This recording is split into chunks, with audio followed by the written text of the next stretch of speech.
You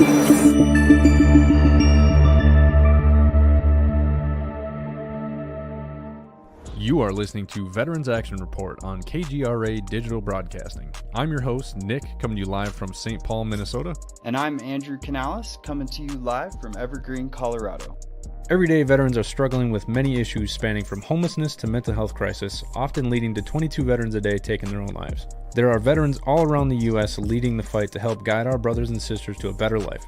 We will bring you stories from all around the country telling tales of veteran struggles and triumph. Every episode benefits veteran-run nonprofits Warriors Next Adventure, helping veterans fight PTSD through recreational therapy and new adventures. And Houses for Warriors, helping solve the homeless crisis, leading veterans to a better lifestyle. Good afternoon and welcome to Veterans Action Report on KGRA Digital Broadcasting. As every week, I just want to let you guys know KGRA gives us this slot for free. They don't charge us anything. This is a public service show for veterans and mental health. The main thing we try to focus on is mental health and homelessness in the veteran community. What we try to do is try to bring on as many veterans as possible that are doing amazing things. I'm your host, Nick.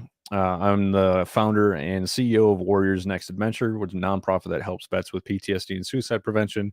We have a 24/7 suicide hotline, and you just go to warriorsnextadventure.com to get all that information. And we've helped over 30,000 veterans in the last 3 years, which is remarkable. Today's guest, we'll talk about him in a second. He was actually on one of the tours that we did. We traveled around the country last year, filming a documentary called PTSD versus Jiu-Jitsu. And we traveled around the country for about 45 days in a short bus. And we trained jiu-jitsu with people all around the country. And Zach was actually one of them. So we'll hit back with that here in a second. The other organization that is represented by Veterans Action Report is the co-host Andrew Canales runs Houses for Warriors over in Colorado. So what he does is he helps veterans with the homeless population. So the good thing is with this organization, with this radio show, we cover mental health and homelessness with veterans, which is amazing. It's nice to have a good partner like Andrew. He's going to be on the show here very soon. He's been pretty busy with some things, traveling around a lot. House for Warriors, you can go check out their information at houseforwarriors.org. And they also have a veteran group home over in Denver. I think it's actually in Lakeland, but whatever, Denver.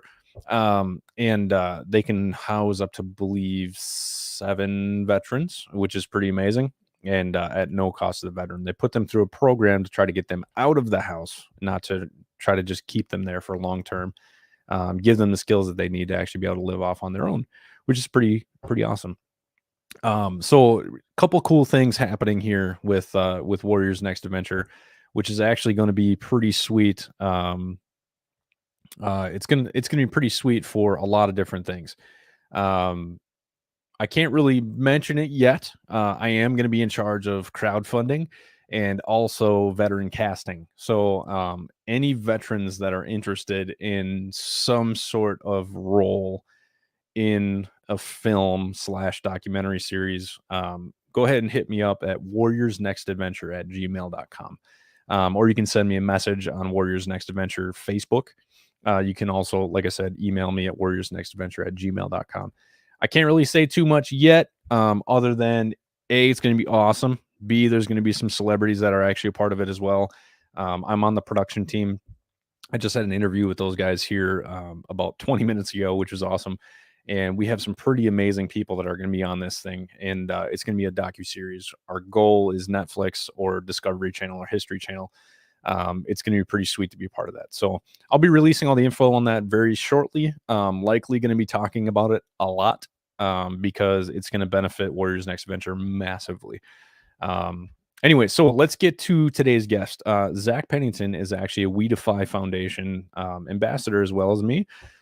So I try to get a lot of the We Defy guys on as possible just to talk about We Defy Foundation because what they do is amazing. What they'll do is they'll pay for veterans jiu-jitsu. So if you're 80% or more disabled, you can actually go to WeDefyFoundation.org and you can actually apply for a scholarship. And if you qualify, which if you're 80% or more, I believe you have to have combat tours, a couple other things on there. You go to the website and check out the details. They'll pay for a whole year of jiu-jitsu, also give you a gi, which is pretty amazing. For those of you who've never tried jujitsu and you have any kind of issues with anxiety, PTSD, stress, anything that has to do with mental health, I guarantee you jujitsu will help you. Maybe not solve your problems, but it will help. Absolutely. So let's bring Zach on so we can chat with him a little bit about what he does and who he is. What's up, buddy? Hey, Bob. How's it going? How are you? I'm good. Thanks for doing this today. No, thanks for having me. I really appreciate it. Yeah, dude, it's been almost a year since we saw each other. Yes. Crazy to think.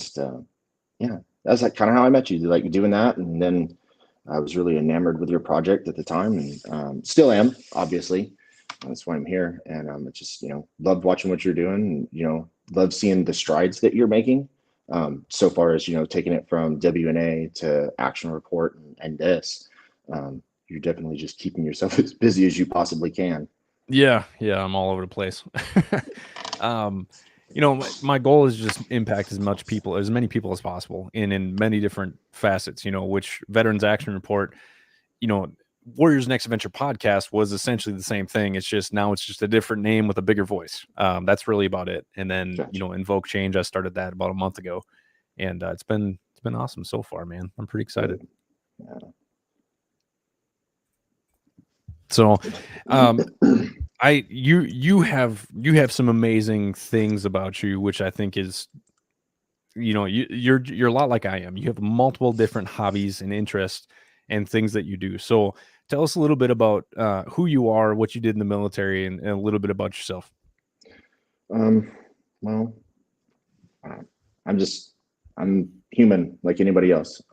So, I mean, I don't, I look at some of the people that you've had on and things like that. And I don't think I'm any more special than they are, because you listen to some of these things that these guys did. And I'm just like, oh, wow, that was just, I really had a easy experience as compared to them. As far as who I am, I'm a dad. You name it, like everything. Like I'm medically retired, so I'm dad. Den leader, all these other things, and I just try to pack some cool stuff into whatever spare time I have when I'm not trying to run the house. What branch of service were you in? I was in the Navy. Waiting for the jokes. No, I'm kidding. I was in the Navy. No jokes about the Navy, okay? I left myself wide open. But I don't feel like I did anything special. I was a crypto tech, more specifically dealing with like the ELINT spectrum of SIGINT. So anything that was tied to a weapon system, any kind of RF emanation other than like nuclear detonation. So radar systems, weapon systems, things like that. I would listen to it live, collect it, things like that, which usually meant I had to be there or within the AOR of what we were doing. They do have satellites that collect them, but it's not real time like what I was trained to do. What they call the tech ELINT side of it. Okay. Nice. Yeah, that I was stupid. I was a cop in the Air Force because you don't need to be smart to do that. So if you had told you how I selected my job, you'd laugh. Well, now you got to share. Now I got to share. Okay, so like I don't think I'd ever really been away from mom and dad my entire life. I went to college, and if you've never been away from mom and dad when you go to college, you pretty much know how that worked out for me, right? So moved back home, and like, all right. So did, I guess, fairly well on the ASVAB. They're like, hey, here's the list of jobs you have, and they lay all this stuff out. And I am looking at where the school is. That's how I based what I wanted to do. They were like, you can do nuclear tech. I was like, oh, Florida, that sounds cool, right? So I chose that. It was in Pensacola, Florida. And if you've never been to Pensacola, it is the armpit of the world. Okay, it's just there's this armpit of the U.S. It's like lower Alabama. That's it, yeah. And that's pretty much as far as I'll go with that. And humid as hell down there too, man. Yeah, so I got there late December, like right after my birthday in December, and then it started getting spring, and I was like 8 a.m. black flag. What's going on? And then the first time I went to go run after class one time, I figured out real quick what they were talking about.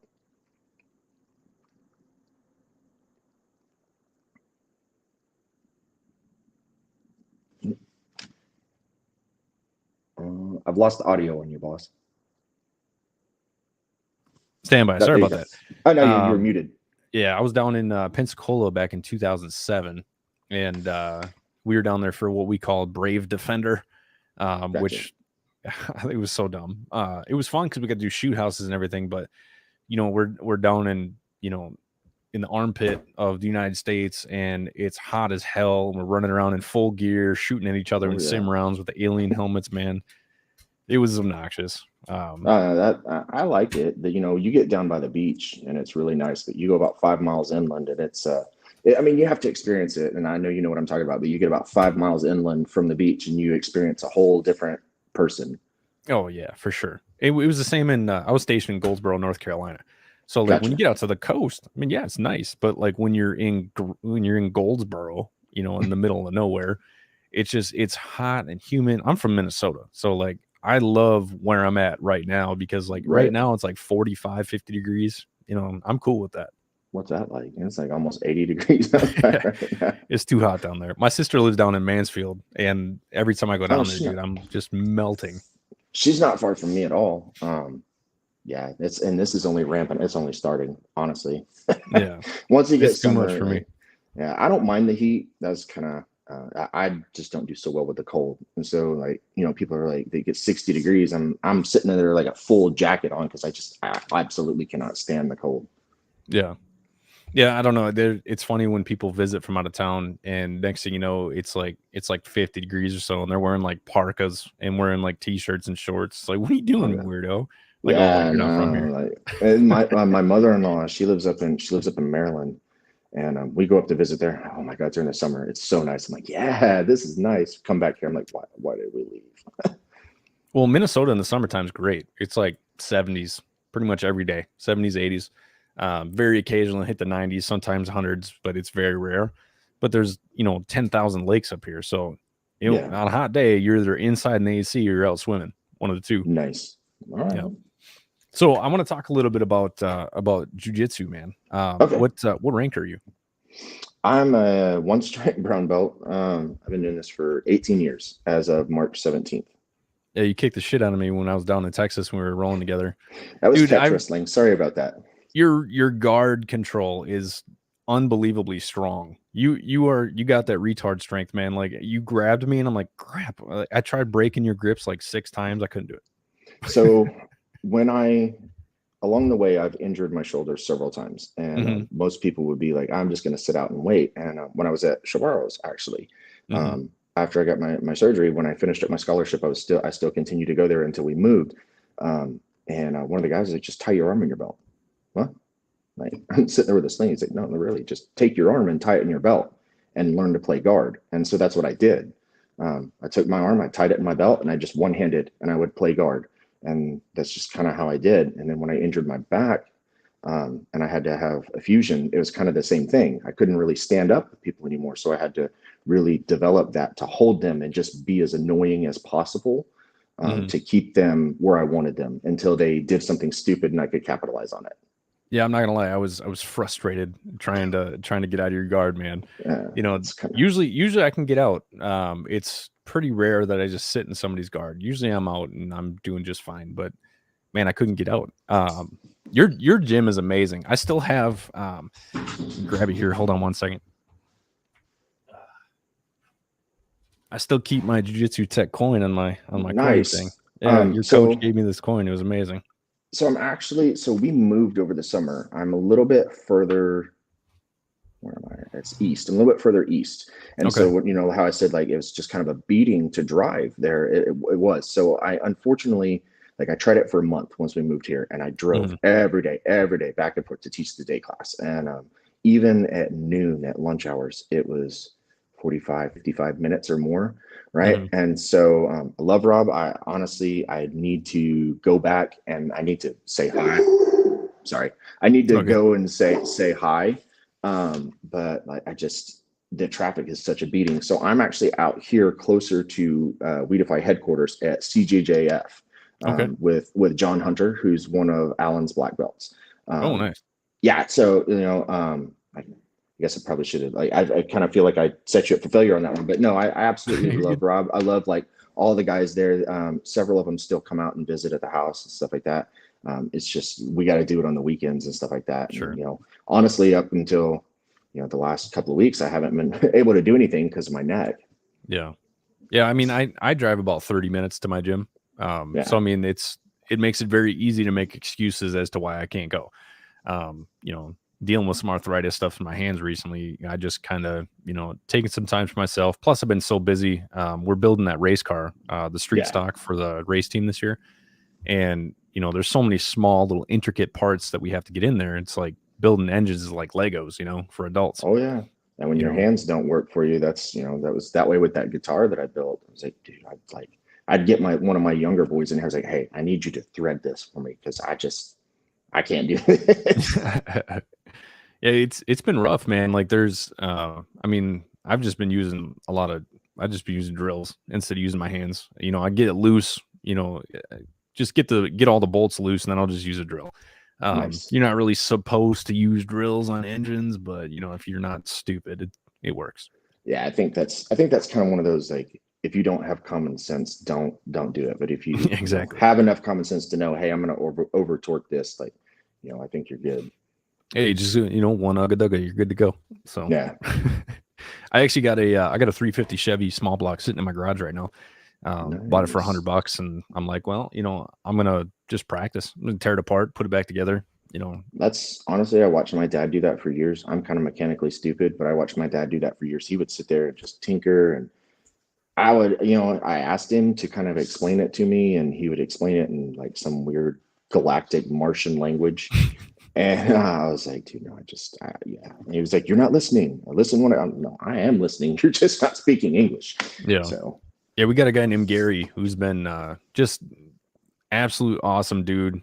His wife Leanne makes his food every single time we're up there. It's like an nice. hour drive north of the cities, but he's got a massive garage, and we have 2 race cars in there right now. We're moving out 2 other cars and putting in 2 more race cars. So we have 5 total race cars ready to go for this year. We also have a 6th, which is a sprint car. That's my board member Rob. He's got Gotcha. Rawson Racing, and he promotes Warriors Next Adventure on his car, which is awesome. And we give him $200 so he can at least pay for the vinyls and everything like that. Right. That'll get him like a tank of gas. That's about it. Yeah, I was gonna say, like, because I kind of watched you guys, like, when you did it the last year, and I was like, oh Mhm. yeah, you need about 5 or 6 as much as that thing got trashed. Well, the Hornet, I only crashed it once. But there was a couple other times where people were rubbing on me and it Yeah, actually blew my tire. So I blew 3 tires last year. nice. Because I'm still not that great of a driver and I'm aggressive as hell. So I don't mind rubbing people. Um, Nah, it's like, I think you just keep giving it time, and you'll find your niche. I think that's the biggest thing with anything we do. You just kind of keep doing it until you find your niche and oh yeah. gain mastery over it. Well, I've never been like naturally good at anything. Um, like anything except for shooting. Shooting is the only thing I've ever been naturally good at. But like woodworking, I was terrible. I actually got fired as a carpenter back in the day. And I'm a professional carpenter and Right. I'm a professional painter, but I was also almost fired for being a shitty painter. So it's like you just have to continue to work at things. There's Yeah. nothing there's nothing that I don't believe there's nothing I believe I can do. I just have to practice it. I have to try it and I have to work at it. Speaking of doing awesome things, one of the other things I wanted to bring up is some of your artwork, dude, is just absolutely amazing. I'm going to bring up Zach's Instagram here and show him some of your stuff. Why don't you talk about some of the things that I'm showing you? Sure. Tell us what you do. So the majority of what I'm doing now is what they call pointillism. So it's done with micron pens and dots. So yeah, there you go. So So that's all of this currently is what just I'm. dots. That's dots. That, I mean, I wish there was a way that you could probably try to zoom in on it if you're on a desktop. But all of that is dots, even the dark spots around the eyes. Now, further, when I get further and I need to do backdrops or backgrounds where I need it to be completely black, and even using something as huge as like a 1 millimeter Mm. pen, I'll actually take like a rotary tattoo machine, and I will take the ink out of these micron pens, which is India ink, and I've kind of adapted a little system, and I'll turn the voltage up to 2, and it'll just do it really quick. Dude, this So is all of these, amazing. I can't believe that's um, just pen dots. it's just pen dots. And yeah, this. So I was doing graphite for a long time, and just I wasn't getting kind of the results that I necessarily wanted with Mhm. graphite. It's real easy to kind of lose the shading no matter what the hardness of graphite that I used, or even if I used like charcoal pencils or anything like that. It was just kind of hard to get that deep saturation like that. So I kind of saw it one day. I was like, ooh, I want to see if I can try that. And I just started messing with it, and it just started making absolute sense. Now that thing's huge. That thing's actually like, I actually have it right here beside me. That thing's like 2 feet tall. Is it really? Yeah, here. So is this based off the sunflower seeds in the pocket thing? Yeah, that's actually what it is. So it's like, if you can see down here, that's how big it is. Wow, Okay, dude. sorry, I'm getting it backwards. But yeah, it's huge. So this is like a 24-inch sheet of paper. That's Um, amazing. so when Ukraine popped off, that was one of the things when I read that lady's line. Yeah, there you go. There's the other one that came with it. I just went nuts with it. Yeah. It clicked on. It made sense with me, and I just found a way to Well, just dude, kind of go with whether it it. was actually said or not, either way, it's a Right? pretty awesome it's a pretty awesome saying, man. Yeah. For those who don't know, put these sunflower seeds in your pocket for when you die. Your body will grow sunflower seeds or sunflowers or something. So Yeah, and where you for lie. those who don't So know jujitsu, this is Tom DeBlas. Dude, this is strikingly perfect. This is perfect. so This I looks took just like him.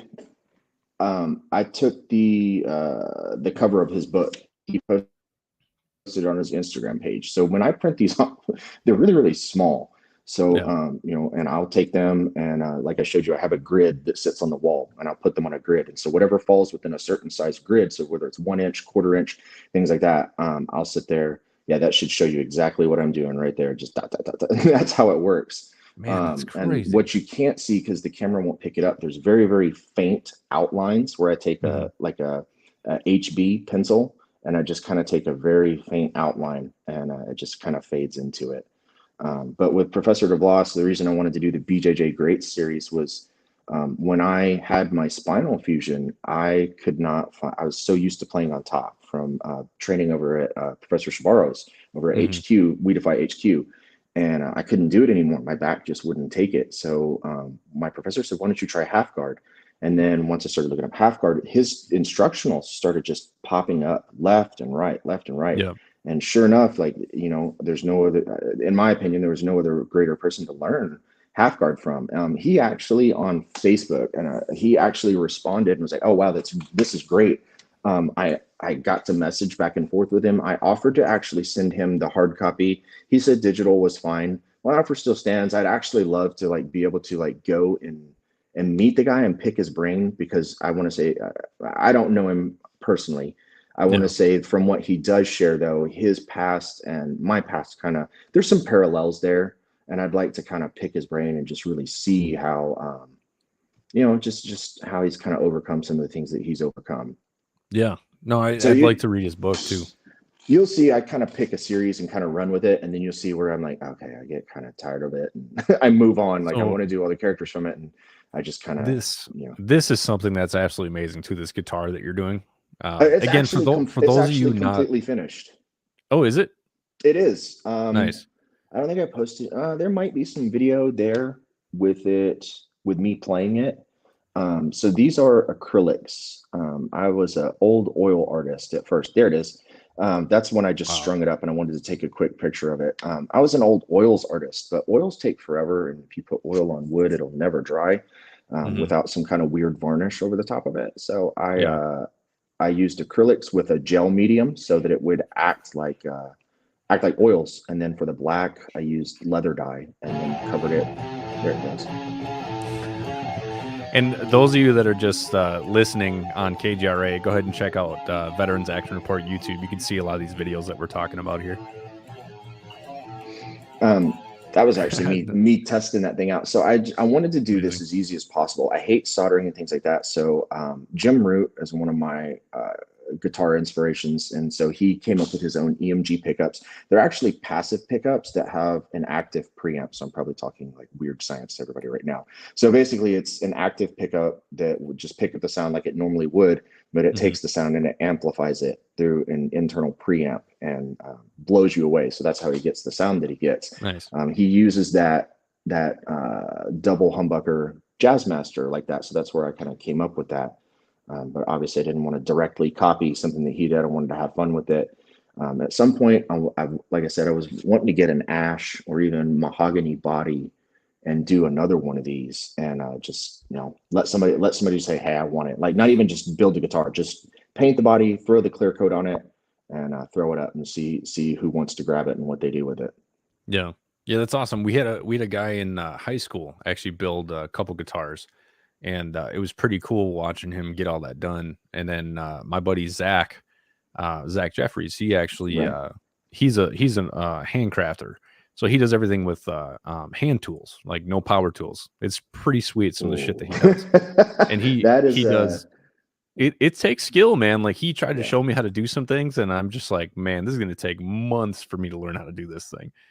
This thing I got it done pretty quick because I used that Fender style, right? Yeah. Because the bolt-on necks and things like that. A long time ago, let's say 3 or 4 years ago, I tried to do like a Les Paul style kit, Mhm. and the way that they dried the wood, it has to be in a kiln. I guess they over dried it, and so I wasn't paying attention. I was getting in a hurry, we're not taking my time, and it fell off the bench and the wood just snapped. I was like, okay, so I kind of gave up on it. But when this one came around, I really took my time. Oh yeah, no, it was a complete like shock, because I put pickups, I put everything in it, and it was ready to go except for just stringing it up and ready to go. So this one I really like. I made sure it was firm. I made sure it was like secure. I like popped this part of the desk up so it couldn't slide or anything. Sure. I just kind of took my time with it and really enjoyed it. Honestly, it's my favorite guitar. It's got its own little quirks. And people think like putting the guitars is easy and stuff, but it's not.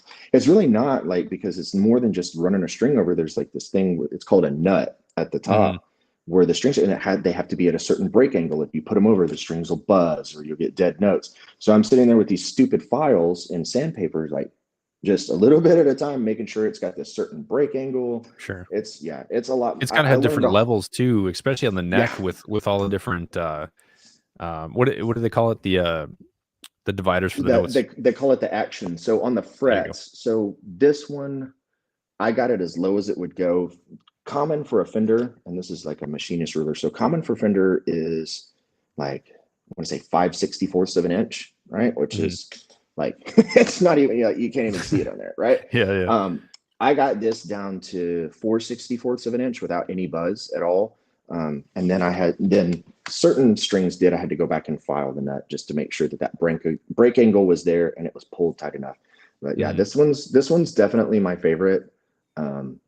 It's got a lot of character to it. I've honestly picked it up and played it more than any of my others. I've got a Les Paul and a hot rodded Telecaster over there as well. So do you have any carpentry experience, or did you just say, screw it, I'm going to learn how to make a guitar? I watched a lot of YouTube. So, actually, that's not true. With this one, the way that I came up with the idea of leather dye was when I was talking to a luthier. His name's Turner up in Ogden, Utah. When I was talking to him, about having it made, and this is where we're coming up with, like the mahogany and the costs and stuff like that. And I was like, well, I want to use what they call nitrocellulose, which is how they used to do it. It's different than polyurethane. It actually breathes and allows the wood to breathe and age. So when you get like those old Les Pauls that have that very distinct sound to them, that's because they're painted in nitrocellulose. The wood has been allowed to age and dry out accordingly. And so that's why they have that very unique sound. Whereas where you get a Fender and they covered it with polyurethane, it will almost always sound the same throughout the years. So I have no carpentry experience. I just kind of talked to him. I've watched people do it and, made sure I know exactly what I'm talking about. I'm one of those people that whenever I get into something, I want to know everything about it. So as soon as I got a guitar, like the first thing I did was when I got my Les Paul, I raised the bridge up. I did all this crap just to go, okay, I'm going to do a setup from step one, and just kind of figured that out and figured out how I liked it and things like that. John, I want to say his name's John, but Mr. Turner up there, he was like, hey, I just use leather dye. I don't use anything else. And that was kind of how I figured out, like, instead of using rattle cans for it, and I could get accurate lines by taking, leather dye is alcohol based. So I could take the leather dye and just get a real quick line and let it dry out on the brush, because you're not going to save that brush afterwards. It dries too quick. Might as well. Yeah. So how long have you been playing guitar? Since I was 12, actually. Oh, okay. I had like breaks and things like that. Like as I was in the military, I always had one sitting in the house and things like that. And then when I get out, I, like most people that are in our shoes, have kind of ran into some trouble and things like that. So stuff like that kind of disappeared. And it wasn't until like just one day I was like, oh, that really was a good soother for me, and just kind of got back into it. Probably, let's see, 2016 or so, got back into it and just, yeah. So everybody, refused to give it up.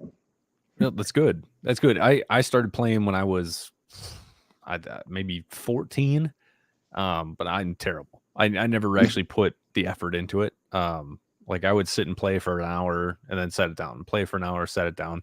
And I did that for a couple of years, and then I joined the military, gave it up, got out of the military, bought another one, just bought one of the Fender, deals with the small amps and shit.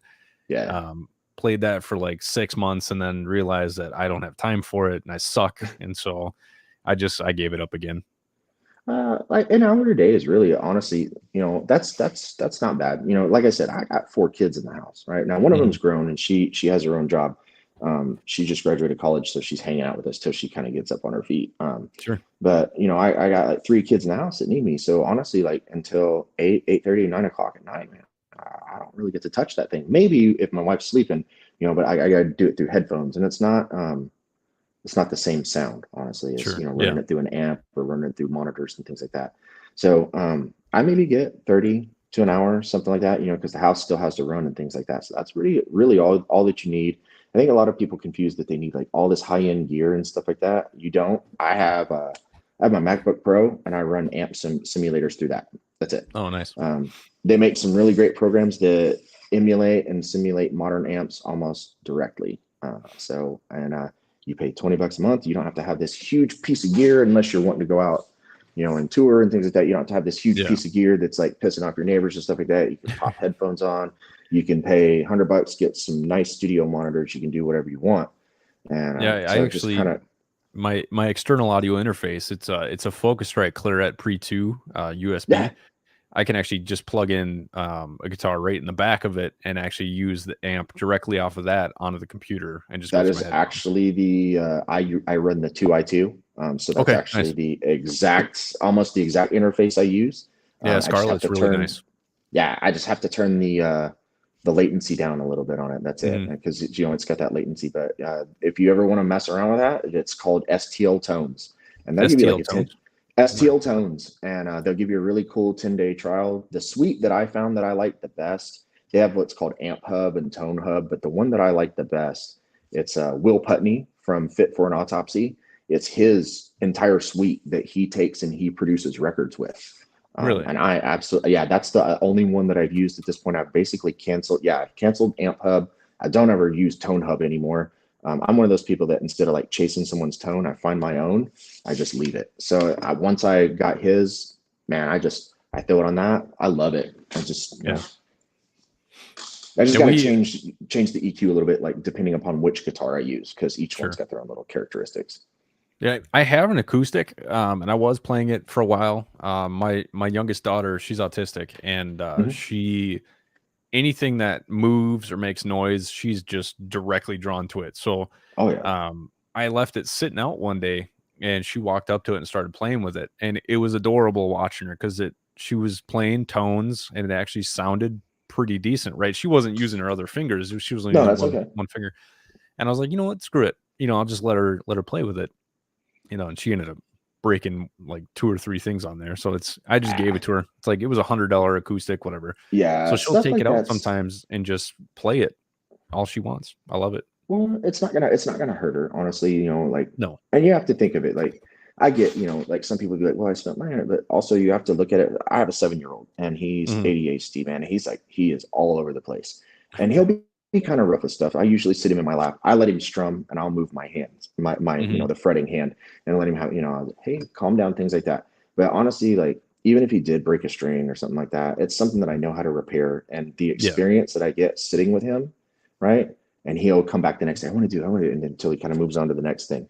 The experience, even for 5 minutes here and there, that experience that I get doing stuff like that is kind of worth it. I'd say the biggest thing with guitar, you're like, hey, I can't pick it up, is take it to someone and get it set up. Your Fender, take it and get it. Just tell them, hey, I want low action, or however you think, and just get a good setup. And because people will buy them from the guitar store and they're like, oh yeah, no, it should be ready to go. No, man, they take those things out the box they set them up on the wall. So Yeah. take it to someone or learn how to set it up yourself. And I promise you, it'll be a whole different experience So what trying do to you learn mean? how to do it. What do you mean by set it up? Do you mean like adjusting the neck and adjusting the nuts and everything, or what? Adjust the neck, adjust the truss rod, make sure the nut right where the strings go is at the right break angle. Make sure the strings, the action is the distance that you want it, because a lot of them will come off the factory and it's way high and you got to push down really hard and it drives you insane, and nobody wants to do that. Well, that's why I'm saying I get it down to like 4/64 of an inch.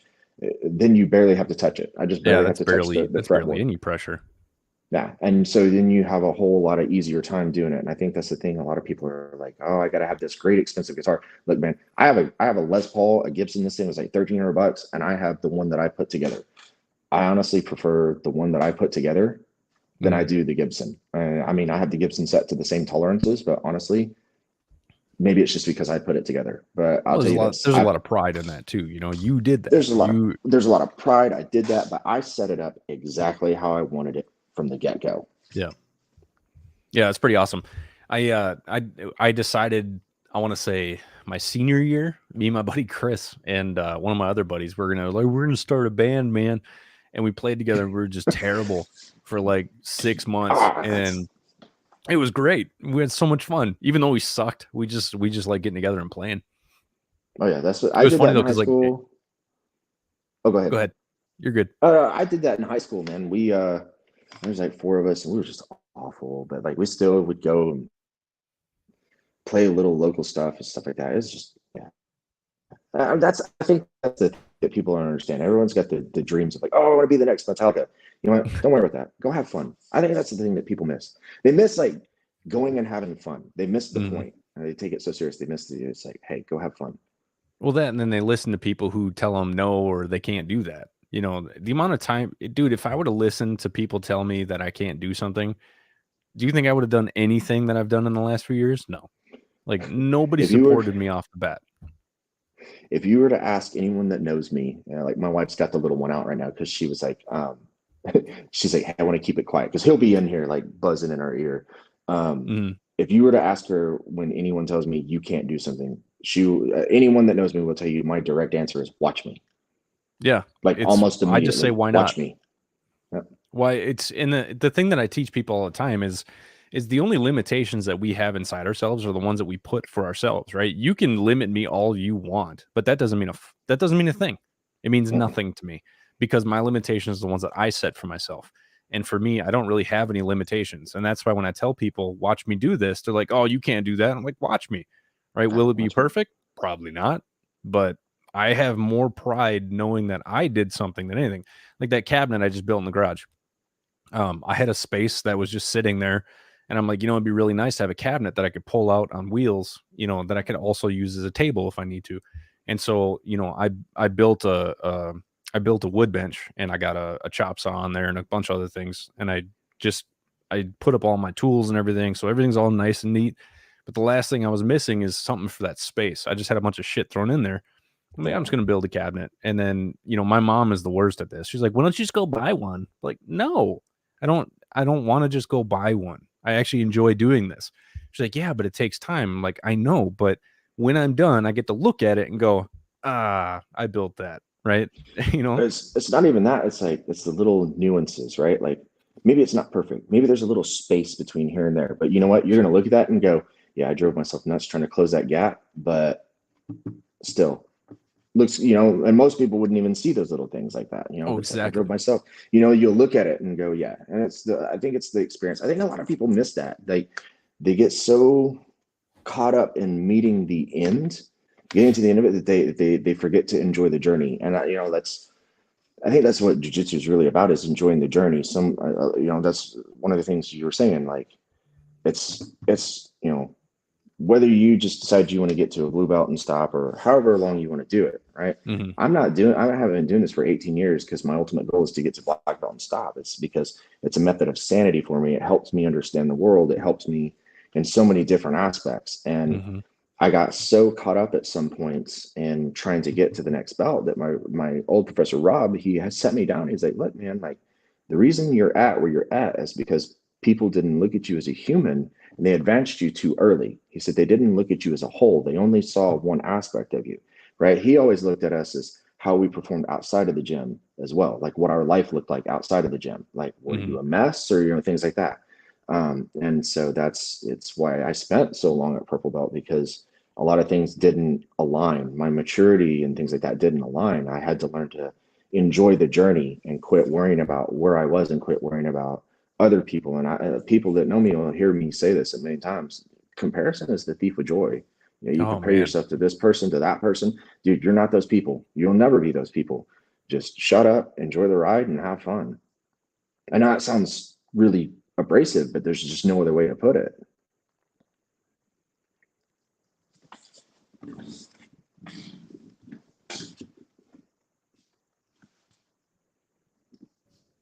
All right, can you hear me now? Yeah. Ah, man, these stupid cables. Um, one of the things that my coach tells me all the time is like, I've been training for 14 years. Um, I normally beat black belts and brown belts in competition. When it comes to competition, I love it. I'm super passionate about it. I don't always win. I'm not like a Gordon Ryan or anything. Like I lose often. I think my record, I hit, I think 96 jiu-jitsu matches. Nice. 100 I think 118 or some shit, like overall with MMA, jiu-jitsu, boxing, with martial arts. And so like I've had a lot of competitions. I'm very experienced when it comes to competition, and I absolutely love it. But now it's to the point where I don't compete to win. I don't care. Right? If you look at some of the pictures from my last tournament, my buddy Dustin, Dustin and I have it at each other's throats because he beat me at blue belt. He was my first loss as a blue belt. And then the first time we competed again was actually in our last tournament, June last year at Tap Cancer Out. We were the second match of the round, and we go at each other, and he's like, "I'm gonna beat you." I'm like, "No, you're not." Like we're friends. We talk shit to each other when we're competing, but like I just wanted to have fun. And I wanted to make it look good, and so I'm like, you know what? I'm gonna throw a flying armbar in this match. I'm like, screw it, we'll see what happens. And it worked. I didn't finish with that, but I got him down where I wanted him.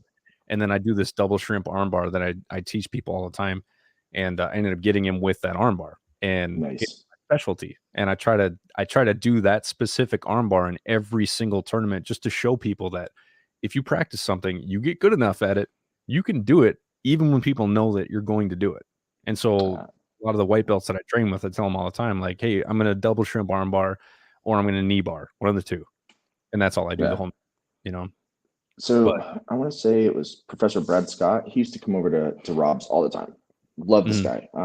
The one thing that he would always tell us, and Rob would echo it too: don't fear the man that knows 10,000 techniques. Fear the man that has, one technique 10,000 times. I think a lot of people miss that. There's a lot of truth to it, because with mhm, me, I think you remember when you tried to open your guard, almost immediately I did that Navy ride, and I forced you down to your belly, and then went to that calf slicer. Almost yep. everyone who's I do that to everyone because it works. It works effectively. Yeah, that calf slicer was a pain in the ass. That went on so quick, dude. I was like, "Oh." Oh yeah, yeah. Well, that's old catch wrestling background too. Yeah. I wrestled in high school, and then I was like probably right before COVID. No, it's probably 2017.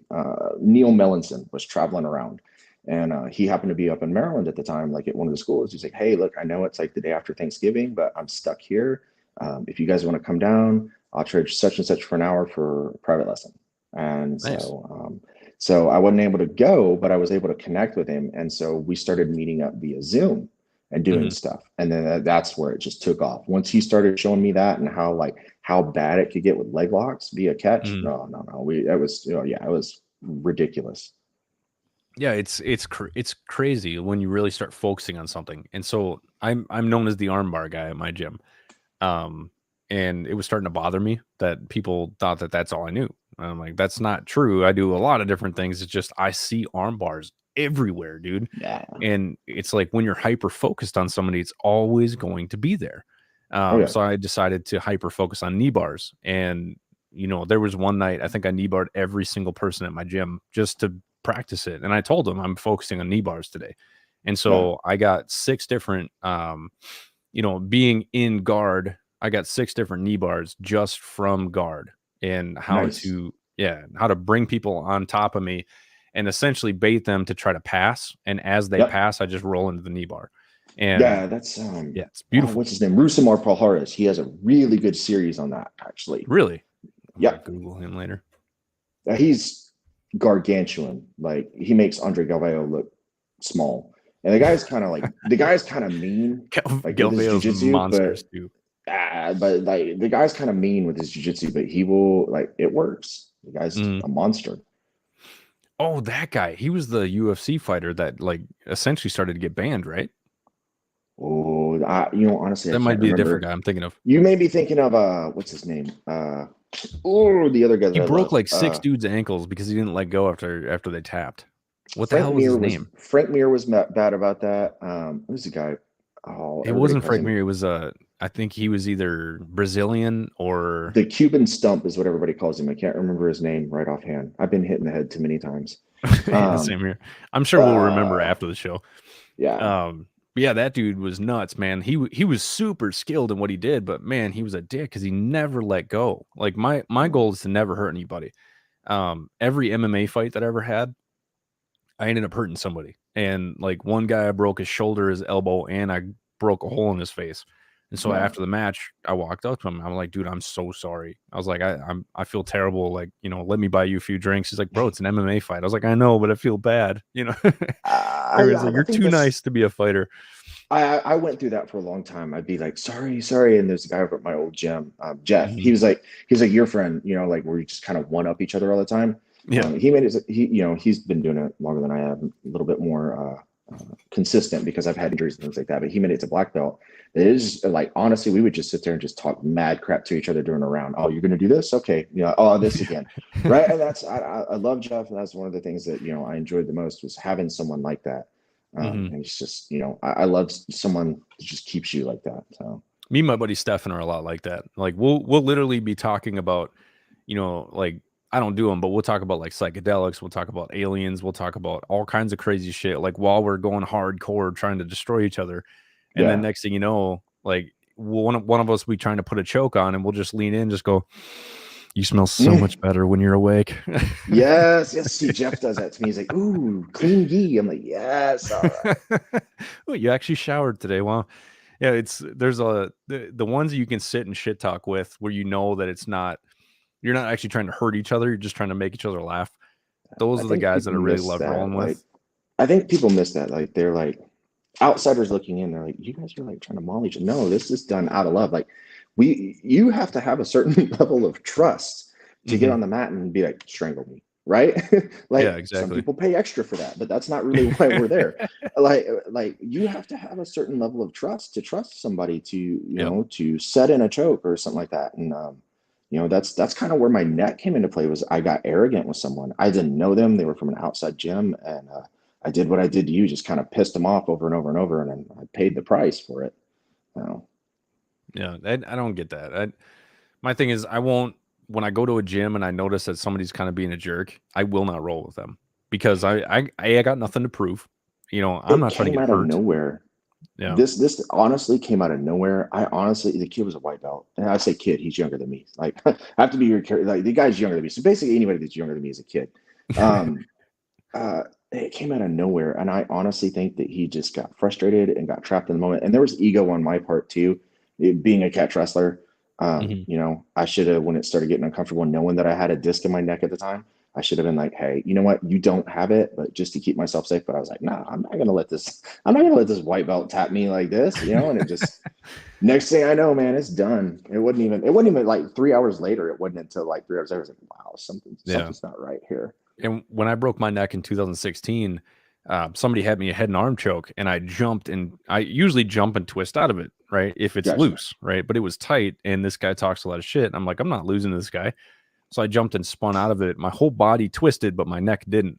So I had 2 vertebrae in my neck that were a quarter turn, and they had to go in and surgically, like, I got a giant vagina on the back of my neck. They had to cut my neck open, twist my vertebrae, and one of them cracked. And then there was also a bulge disc in there as well that they had to cut out. And so like every 6 months or so, that disc will pop out again. And next thing you know, like I got pain in my arm and I can't move. And it's rough. I've got a pretty good scar because they hit me up on 2 sides. So it looks like, so I always joke with new guys that come in like, yeah, man, I got shanked in C block from talking shit to someone. And I said, they're like, oh, but, Nice. So like with this, like he put me in a triangle and you've got that break where you hug it and you pop it down. Yep. You can move your head and you shirk out. And he didn't like that. And most people let it break and let me pass.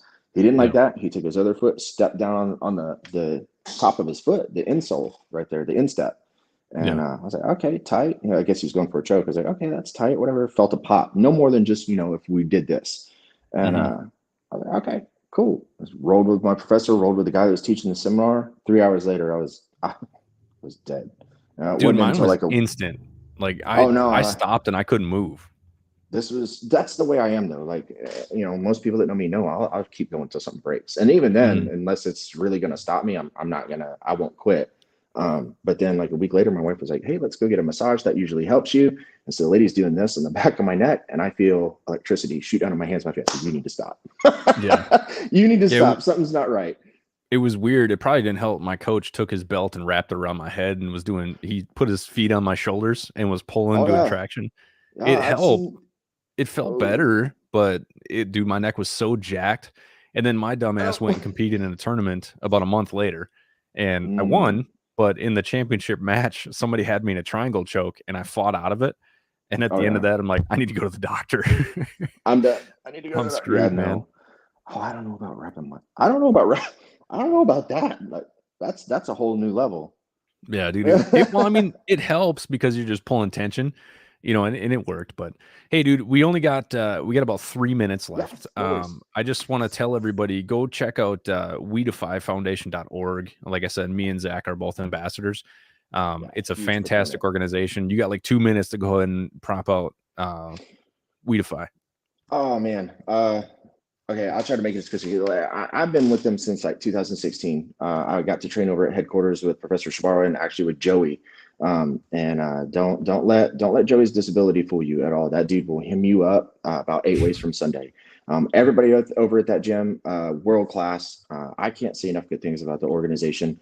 It just really, it's helped me along in certain places. I'm not as active as I want to be with the injury and things like that currently, but eventually I'll get back to where I can do things and I feel like doing things, but just, it's something that I wholeheartedly believe in. I believe in their mission. I really think like if you're just struggling, find a way to see if you can get them to help you. I know they have a lot of caveats and things like that. They didn't have that when I was an athlete, but find a way, even if maybe you don't qualify for the program, see if they can direct you to someone that will work with you, because I'm I still make mistakes. I'm not going to lie. I still make mistakes, but it's the foundation that they built has really helped me to get to where I'm at. Yeah, it's amazing, dude. I love working for the guys. So, hey, I'm going to drop you off. Don't go anywhere. Just stay in the background, and then I'll chat with you after the show's over, okay? All right. Yeah. All right, later, bud.